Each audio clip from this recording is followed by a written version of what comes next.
Ribbon cutting, ओहो हाँ, तो मैंने सोचा है कि इस बार रिबन कटिंग की जगह आप लोगों को एक चीज बताई जाए, ठीक है, which is quite motivational as well. तो if your dreams don't scare you, they are too small. तो आप लोग जो पाना चाहते हैं, अगर आपको उससे डर नहीं लग रहा है, इसका मतलब आपने बहुत ही छोटी चीज के बारे में कामनाएं कर रखी हैं। यस, आवाज सही आ रही है, वेरी गुड। तो आप लोगों को डर लगना चाहिए, आप लोगों को अंदर थोड़ा सा मतलब आपको होना चाहिए कि हाँ यार ये कैसे अचीव होगा, ठीक है। अगर आपको लग रहा है अरे ये तो मैं कर ही लूंगा, इसका मतलब ये है कि आपने अपनी औकात के बराबर की ही कोई चीज रख ली है जिसमें आप कहीं ना कहीं कुछ सीख नहीं पाएंगे। यस, हाँ, वेरी गुड। तो कई बच्चे तो ऐसे होंगे कि सर स्केयर की बात कर रहे हैं, हम तो आगे से गीले पीछे से पीले तक हो गए, हाँ इतना स्केयर हो गया है। तो और भी अच्छी बात है, ज्यादा मेहनत लगेगी आपको यहां पर अपने आप को सुधारने के लिए। तो यहां पर मैं इस बार रिबन कटिंग थोड़ी मोटिवेशनल करना चाहता हूं, ठीक है। तो यहां पर हमारे नए बच्चे जो जुड़ रहे हैं, ठीक है, मैं पूछना भी चाहूंगा कितने बच्चे हमारे पास यहां पे रिबन कटिंग कर रहे हैं, तो मोटिवेशनल करा जाए, ठीक है।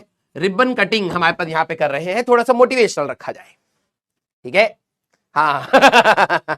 तो नए स्टूडेंट्स जो भी हैं हमारे पास, न्यू स्टूडेंट्स तो जो भी है एक बार थम्स अप करेंगे, ठीक है। और ओल्ड स्टूडेंट्स जो पहले से ही परेशान है, सर बैकलॉग है हमारा, चैप्टर छूटा पड़ा है, एक दो टॉपिक समझ नहीं आया, पीवाईक्यू बचा है, स्कूल का बचा है, तो रोने पीटने वाले बच्चे हमारे ओल्ड स्टूडेंट्स जरा थम्स डाउन यहां पर करेंगे। तो चलिए भैया एक बार देख लेते हैं क्या रेशियो बन रहा है, ठीक है। आ जाओ आ जाओ आ जाओ, हाँ आ जाओ आ जाओ आ जाओ, हाँ। कॉलेज जो आप लिख रहे हैं बेटा उसके लिए मेहनत भी होती है, ठीक है। बस सपना ही देखे पड़े, हाँ। आ जाओ, चल जल्दी से बताइए कि कितने बच्चे नए यहां पर जुड़ रहे हैं। अपना न्यू चैप्टर एक आज स्टार्ट होने वाला है, ठीक है।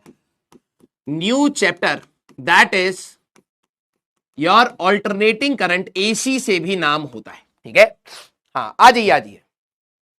तो मैं अब आप लोगों को बता देता हूं, अभी तक जो भी चैप्टर्स चल रहे थे वो कहीं ना कहीं एक दूसरे के साथ कनेक्टेड थे। अब आने वाले जो चैप्टर्स हैं इसमें आपको कई बार बारहवीं मौका देगी कि भैया सुधर जाओ, ठीक है। जैसे ऑल्टरनेटिंग करंट, अगर आपने पीछे की चीजें खराब कर रखी हैं तो यहां पर आप फिर भी, मैं क्योंकि फेजर्स की बात आती है और बच्चे फेजर्स से घबराते हैं, तो इसलिए मैं पहले 11वीं वाला पार्ट आपको थोड़ा सा नॉर्मलाइज करूंगा, सो दैट आप जैसी ग्रेविटेशन का रिवीजन, अब जो नए बच्चे पहले एक बार देख लेते हैं, ठीक है, फिर मैं ज्ञान दूं, पता लगे उसमें भी रिपीट हो जाए। तो 17%, वेरी गुड यार, पहली बार ऐसा हो रहा है कि 17% बच्चे हमारे पास नए आए हैं, ठीक है। चलिए अच्छी बात है, मैं आप लोगों को आमंत्रित करता हूं कि इस जर्नी में आप हमारे साथ जुड़े और खूब मेहनत करें यहां से, ठीक है। आइए, तो अब मैं आप लोगों की यहां पर चोच रोक देता हूं क्योंकि थोड़ा सा गाइडेंस भी इक्वली इंपॉर्टेंट है। देखिए भाई, अभी तक हम लोग अपने ईएमआई तक की चीजें कहीं ना कहीं बात कर चुके हैं, ये हमारे पास डन हो चुका है। आगे बचा हुआ क्या है, एक है आपका ऑल्टरनेटिंग करंट, फिर है आपका ईएम बिम्स, ठीक है, फिर आपका आता है जियोमेट्रिकल ऑप्टिक्स। ज्योमेट्रिकल ऑप्टिक्स हमारे पास आता है, फिर आपका आएगा बेटा वेव ऑप्टिक्स, ठीक है, और फिर आपकी आती है मॉडर्न, मॉडर्न प्लस सेमी। तो अभी तो इसमें टाइम है तो इसको छोड़ देते हैं, अभी इनके बारे में बात करते हैं। देखो भाई, मैं आप सभी लोगों को बोल रहा हूं कि पहले वाले जो चैप्टर्स थे, अब यहां पर जाके कहीं ना कहीं पीछे वाले चैप्टर्स का कोई रिक्वायरमेंट एज सच नहीं है। थोड़ा बहुत हो सकता है ईएम वेव्स में हमें थोड़ी बहुत जरूरत हो सकती है कि पढ़े, लेकिन ऐसा सच नहीं है कि अगर आपको पीछे का नहीं आता तो बिल्कुल भी आप समझ नहीं पाएंगे। अब यहां से आप नई शुरुआत, कई बच्चे हमेशा नई शुरुआत करने के लिए कोशिश तो करते हैं लेकिन फंस कहां जाते हैं कि सर इसमें कोई ऐसी चीज आ गई जो पीछे के चैप्टर से रिलेटेड थी और मुझे नहीं आती है, ठीक है। तो मैं अब आपको यहां पर बता रहा हूं कि आज हम लोग यहां पर करेंगे ऑल्टरनेटिंग करंट। कोई ये बहुत बड़ा चैप्टर नहीं है, ठीक है। अगर मैं बोलूं तो ये स्मॉल चैप्टर की कैटेगरी में ही डालूंगा, ठीक है। ये भी हमारे पास, ये तो वेरी स्मॉल कैटेगरी है, ठीक है, और ये वेरी बिग चैप्टर है, ठीक है, वेरी बिग। मतलब इसको खत्म करने में आपकी भी प्राण निकल जाएंगे, हमारे भी प्राण निकल जाएंगे, थोड़ा टाइम लगता है इसमें। अप्रोक्सीमेटली 20 लेक्चर्स हमें लगेंगे। अब तुम ये सोचो, 20 लेक्चर्स हमें स्टार्टिंग में इलेक्ट्रोडायनेमिक्स में, मैग्नेटिज्म में, इन सारे बड़े बड़े चैप्टर्स में हमें लगे हैं अप्रोक्सीमेटली, ठीक है। मैग्नेटिज्म में तो नहीं लगे लेकिन इलेक्ट्रोस्टैटिक्स डेफिनेटली लेकर जाता है इतने लेक्चर्स, ठीक है। फिर आता है हमारे पास वेव ऑप्टिक्स, ठीक है। ये भी अगर मैं आपको बोलूं तो ये स्मॉल चैप्टर में ही मैं गिनूंगा क्योंकि बहुत ज्यादा लेक्चर इसको भी नहीं चाहिए, ठीक है। और फिर मॉडर्न भी हमारे पास स्मॉल स्मॉल कैटेगरीज में ही है, कोई बहुत बड़ा नहीं है। और इवन जो सेमी कंडक्टर है that is also very small, ठीक है। 6-7 लेक्चर में हम लोग उसको वाइंड अप कर सकते हैं, कोई ऐसा बड़ी बात नहीं है। तो ये देख करके आपको थोड़ा सा सुकून आ सकता है, जैसे 11वीं क्लास में जैसे जैसे आपके चैप्टर्स बढ़ते थे, ठीक है, आप यूनिट्स एंड डायमेंशन से स्टार्ट हुए तो रोटेशन तक जाते जाते मौत आ गई, फिर ग्रेविटेशन आया, फिर उसके बाद फ्लूइड्स आ गया, थर्मो आ गया, एसएचएम आ गया, तो वहां पर कोई रिलैक्सेशन एसेस नहीं मिलती थी क्योंकि आपको बहुत ज्यादा एनर्जी इनपुट लगाने पड़ते थे, राइट। यहां पर आप नई शुरुआत कहां कहां कर सकते हैं, यहां पर आपकी एक नई शुरुआत हो सकती है। हाँ, थोड़ी बहुत प्लस माइनस अगर पीछे की जो रिक्वायरमेंट है वो मैं बताता चलूंगा, आप प्लीज इसको साथ में लेते चलिएगा। यहां पर आपको थोड़ा सा पीछे की चीजें कुछ बेसिक चाहिए, लेकिन ये छोटा सा चैप्टर है तो आप इसको मैनेज कर ले जाएंगे। यहां पर आप नई शुरुआत कर सकते हैं, ठीक है, और आप यहां पर एक नई शुरुआत कर सकते हैं, ठीक है, और यहां पर भी आप एक नई शुरुआत कर सकते हैं। और इसके बाद आपका सेमीकंडक्टर है, वहां पर भी आप नई शुरुआत कर सकते हैं। यहां तक अभी जो इलेक्ट्रोमैग्नेटिक इंडक्शन था वहां तक कोई स्कोप नहीं था कि बीच में आकर के आप कर ले, क्योंकि आपस में चीजें ज्यादा इंटर रिलेटेड थी, मिक्सिंग ऑफ क्वेश्चंस ज्यादा हो सकते हैं। अब यहां पर आप नई शुरुआत हर देखा जाए तो हर यूनिट में आप कहीं ना कहीं कर सकते हैं, तो ये एक बेनिफिट भी है और एक हमारे लिए डिसएडवांटेज भी है, ठीक है। बेनिफिट यह है कि अगर मान लीजिए आपकी कहीं पर तबियत खराब होती है, ठीक है, ध्यान सुनना, तबियत यहां पर खराब हुई तो इसकी वजह से आगे वाले चैप्टर्स इंपैक्ट नहीं होंगे, तो आप थोड़ा सा मेंटल, थोड़ा सा तबियत जब आपकी खराब है या कोई ऐसी सिचुएशन आ गई है जो रोकी नहीं जा सकती है, तो मैं कहूंगा कि ये बेनिफिट है कि आपको ये रहेगा कि यार ठीक है, मेरे 2-3 लेक्चर इस चैप्टर के मिस हुए हैं तो आगे का मेरे को लोड नहीं है, मैं आराम से इसको करता रहूंगा, लेकिन अभी एट प्रेजेंट जो भी चल रहा है उसको कवर अप करें। मान लीजिए आप यहां पर हैं, आपका ये छूटा हुआ है, तो ऐसा इसकी वजह से यहां कोई इंपैक्ट नहीं आएगा, आप इसको अपना आराम से कर सकते हैं और इसको बैक साइड में धीरे धीरे कवर करना चाहें तो कर सकते हैं। अब डिसएडवांटेज ये है कि आपका जो माइंडसेट है वो कामचोरी का यहां पर निकल करके कई बच्चों का आ जाता है, उनको लगता है ठीक है भाई, बीच चैप्टर में मान लो तबियत खराब हुई, अगर आपका एटीट्यूड ये है अरे ठीक है ना, कोई नहीं, इसको बाद में देखेंगे, तो यहां का भी बाद में, यहां का भी बाद में, यहां का भी, हर चीज में आपकी छूटती हुई जाती हैं चीजें। ऑब्वियस सी बात है, अभी तक आपने जितने चैप्टर्स पढ़े हैं उसमें भी आपको कहीं ना कहीं प्रैक्टिस की रिक्वायरमेंट है, डीपीपी छूटे हैं, मॉड्यूल छूटे हैं, टेस्ट छूटे हैं, टॉपिक्स छूटे हैं कई बच्चों के पढ़ने और कई बच्चों के रिविजन करने, तो ये सारी चीजें आपकी पाइलअप होती हुई चली जाएंगी और फिर बाद में ये पूरा का पूरा भंडारा जो है आपको बहुत दिक्कत देने वाला है। समझ रहे मेरी बात? तो ये आपको थोड़ा सा लथार्जिक भी बना सकता है कि यार ठीक है, खराब हो गया ये चैप्टर, कोई नहीं, मैं अभी इसको खराब करने चल जाऊंगा। नहीं भाई, हमें इसको ऊपर ध्यान रखना पड़ेगा। जैसे इलेक्ट्रोस्टैटिक्स में अगर आपका चैप्टर 1 खराब है तो चैप्टर 2 में बहुत दिक्कत आएगी, तो बच्चे कोशिश करते हैं भाई चैप्टर 1 भी रिवाइज करते चले या उसके ऊपर भी सवाल लगाते चले, जिससे चैप्टर 2 में हमें थोड़ी सी आसानी हो।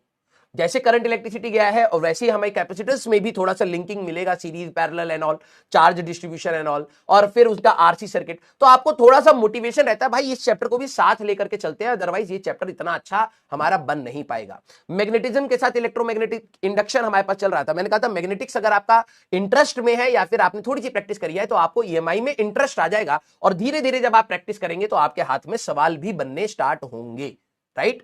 तो ये अब आप लोगों के लिए बेनिफिट है। अब मैं बता देता हूं कि इनके प्रीक्विजिट्स क्या है, कि आपको पहले से क्या चीजें आनी चाहिए। ये 2 चैप्टर है जो आपका ऑल्टरनेटिंग करंट है और आपका जो वेव ऑप्टिक्स है, ये क्लास 11th की छोटी छोटी चीजें। क्लास 11th में अगर आपने फेजर्स के ऊपर थोड़ा सा ध्यान दिया है तो ये आपको मदद करता है समझने में। कोई बच्चे कहे सर मेरा तो 11th क्लास पूरा ही खराब था, तो ऐसा नहीं है कि आपको इतनी दिक्कत आएगी, आप इस चैप्टर को नहीं पढ़ सकते, 8-9 लेक्चर्स है, आराम से आप इसको कर सकते हैं, वहीं पर समझ के भी कर सकते हैं। इस वाले चैप्टर में आपको क्लास 11th का वेव्स में एक बहुत इंपॉर्टेंट टॉपिक होता है, दैट इज इंटरफेरेंस।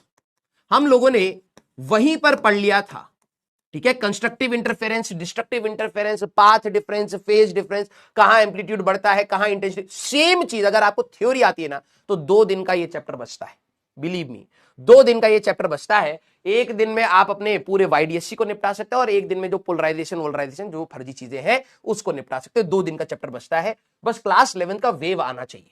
अब मेरे को पता है जैसे ही मैं आप लोगों को ये बात बोलूंगा तो कई बच्चों के अंदर, अब देखो जैसी आपकी भावनाएं आई हैं दैट इज योर एटीट्यूड।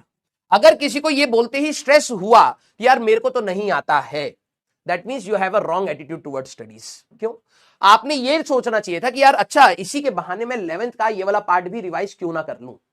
अगर मैं रिवाइज कर लूंगा तो 11th का एक पार्ट मेरा क्लियर हो जाएगा। 11th का एक पार्ट, एक चैप्टर यहां से अगर ये रिवाइज करोगे, इसके बाद आपको एक छोटी छोटी सी जो चीजें रह जाती हैं, organ pipe and all, resonance वेजोनेंस, वो वाला पार्ट थोड़ा सा एक्स्ट्रा करना पड़ेगा, बीट्स एंड रेजोनेंस। उसके बाद आपका चैप्टर कंप्लीट है 11th क्लास का वेव्स। सोचिए जिससे आप सबसे ज्यादा डरते थे उसको आप यहां पर निपटा सकते हैं साथ में। ये कितने बड़ा आपके लिए अपॉर्चुनिटी था। अब आपका पहला अप्रोच क्या आता है, अगर आपने ये सुना और आपको स्ट्रेस हुआ, that means you have a wrong attitude towards studies, कि यार मेरा तो ये खराब नहीं है, अब ये कैसे सुधरेगा। और जिन बच्चों ने ये अपॉर्चुनिटी देखी, यार इसी बहाने इस चैप्टर को जब पढ़ेंगे, इसी बहाने अगर मैं आगे वाली चीजों को भी, अपने 11th क्लास के चैप्टर्स को भी रिवाइज कर लूंगा तो ये बेनिफिट होगा। अब मैं आपको और बताता हूं, आप लोग 11th क्लास का स्ट्रेस लेते थे ना, तो मॉडर्न में हमारे पास 3 चैप्टर्स आते हैं। एक होता है dual nature of matter and radiation, फिर एक होता है आपका एटम्स, और एक होता है आपका न्यूक्लियाई। ठीक है, अब बात यह है कि अगर आपने इस चीज को देखा, इसका बहुत अच्छा वेटेज है 4-5, अगर आप नोटिस करें तो चार क्वेश्चन तो आपको मिलेंगे ही मिलेंगे। और केमिस्ट्री में भी आपके 1-2 सवाल इससे अटक जाते हैं, तो 5-6 सवाल आपके जेई में आने वाले हैं फॉर श्योर। अब ड्यूअल में आपका डी ब्रॉगली वेवलेंथ है, photo electric plus de Broglie, ये तो आपने पढ़ा हुआ है। हाँ, फिजिक्स के अप्रोच से नहीं पढ़ा है, लेकिन यस फोटो इलेक्ट्रिक इफेक्ट आपको थोड़ा बहुत तो पता है, आइंस्टीन, फोटॉन्स एंड ऑल, सारी चीजें, आइंस्टीन की photo electric equation. De Broglie wavelength भी पता है, lambda is equal to h/mv या h/p, आप लोगों ने थोड़ा बहुत तो बेसिकली पढ़ा है। फिर एटम्स में यहां पर आपका आ जाता है बोहर्स मॉडल। अब बोहर्स मॉडल भी आप लोगों को पता ही होगा, हमारे पास radius in nth orbit, velocity in nth orbit, energy of nth orbit, Lyman Balmer Pascal Brackett, Pfund Humphrey. हाँ, छोटी मोटी चीजें एडिशनल है, जैसे एक्सरेज हमारे पास एडिशनल है, वो एक छोटा सा टॉपिक है, उसको अलग से आप आसानी से कर सकते हैं। ठीक है, न्यूक्लियाई में आप लोगों ने हमारे पास देखा जाए तो इसमें एक हमारे पास बाइंडिंग एनर्जी के पार्ट आता है, न्यूक्लियर फोर्सेस की बात आती है, और क्यू वैल्यूज के बारे में बात आती है, रेडियो एक्टिविटी। ठीक है, रेडियो एक्टिविटी। अब जो आपका first order kinetics, chemical kinetics आप लोगों ने केमिस्ट्री वाला जो चैप्टर पढ़ा है, अगर आप वहां पर नोटिस करें तो फर्स्ट ऑर्डर की केमिकल काइनेटिक्स रेडियो एक्टिविटी को संभाल ले जाती है, अगर आपने वो चीज पढ़ी हुई है। तो फिजिक्स अब आपको कंपैरेटिवली इतना दर्द नहीं देने वाली। क्या आपको ये बात समझ आई? हाँ या ना? अगर आपका एटीट्यूड पॉजिटिव हुआ तो आप रिवाइज भी अच्छे से चीजें तरीके से करते चले जाएंगे, आपका केमिस्ट्री भी स्ट्रांग होगा, आपके 11th क्लास के फिजिक्स वाले टॉपिक्स भी आपके रिवाइज में आते रहेंगे। क्या आपको ये बात समझ आई? यस और नो? हाँ या ना? यस और नो?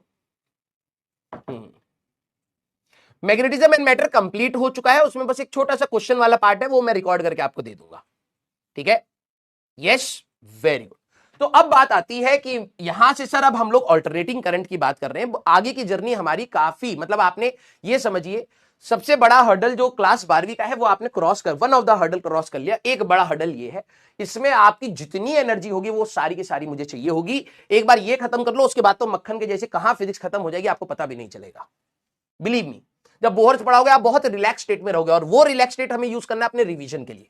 इसलिए मैं आपको बचा करके रख रहा हूं कि भाई 12वीं रिवाइज करके रखो, क्योंकि जब मैं फोटो इलेक्ट्रिक और डी ब्रॉगली पढ़ाऊंगा तब आपको इतना लोड नहीं होगा कि नई चीज पढ़ रहे, नहीं, पुरानी चीज को रिवाइज कर रहे हैं, केमिस्ट्री भी रिवाइज होगी। अब आप अपने 11th वाले पार्ट पर जाएंगे और अपना साथ में आप अपना 11th वाला पार्ट निपटाते हुए चलेंगे। क्लियर है क्या?